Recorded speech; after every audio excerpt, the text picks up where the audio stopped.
Isaya 42 mstari wa 6. Neno la Mungu linasema hivi. Neno la Mungu linasema hivi. Mimi Bwana nimekuita katika haki, nami nitakushika mkono na kukulinda na kukutoa uwe agano la watu na nuru ya mataifa. Na kukutoa uwe agano la watu na nuru ya nini? Nuru ya mataifa.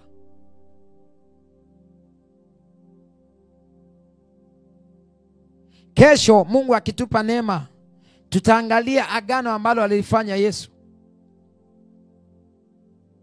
Uweze kuona namna jinsi Yesu alivyofanya agano, alivyolithibitisha agano kupitia damu yake, ambapo na sisi ndo tunafuata nini? Tunafuata nyayo za Yesu.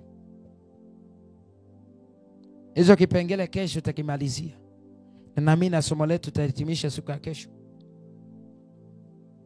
Anasema kwamba mimi Bwana nimekuita katika haki. Watu wenye agano na Bwana ni watu walioitwa katika haki. Ni watu walioitwa katika haki. Na anasema nami nimekushika mkono na kukulinda. Mungu hawezi kushika mkono kama uko nje ya agano. Mungu hawezi kukushika mkono kama uko nje ya agano. Na ndio maana Elia alishikwa mkono na Mungu kwa kila sehemu alikoenda.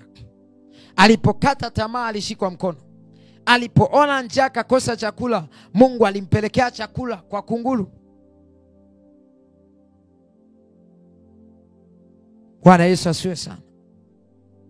Sasa mwenzangu na wewe, mwenzangu na mimi, unaweza kujiuliza. Leo hii tunaweza tukawa tunalia, Mungu anisaidii, Bwana ameniacha, ninatumika, sijui natoa sadaka, ninaomba sana. Bwana Yesu asifiwe sana. Sikiliza, asante Roho Mtakatifu. Sadaka iliyoko nje ya agano haina nguvu mbele za Bwana. Ukitoa sadaka yako na hali ya kwamba umetoa, na hali ya kwamba umetoka kwenye agano lake Mungu, maana yake uko kinyume na Mungu, hiyo sadaka yako haiwezi kutakabaliwa. Sadaka yako haiwezi kuwa ya thamani. Itakuwa kama ni uchafu mbele za Bwana. Haleluya.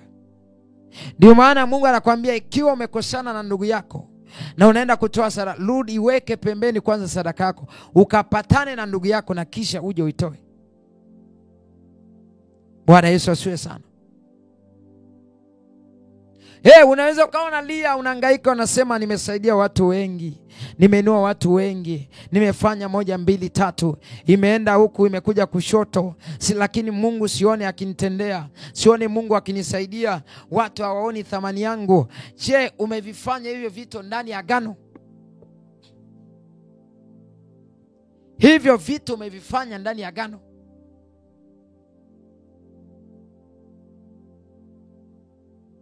Na ukumbuke watu waliotoka nje ya agano la Bwana, maana yake wako kwenye maagano mengine ya miungu mingine, wanaabudu miungu mingine.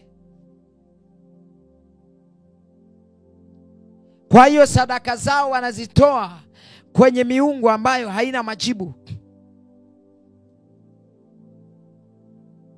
Moyo wako lipo ndipo hazina yako iko huko.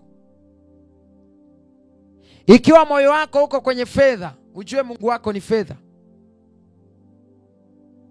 Na unapotoa sadaka yako, usitarajie baraka za Bwana, kwa sababu uko nje ya agano.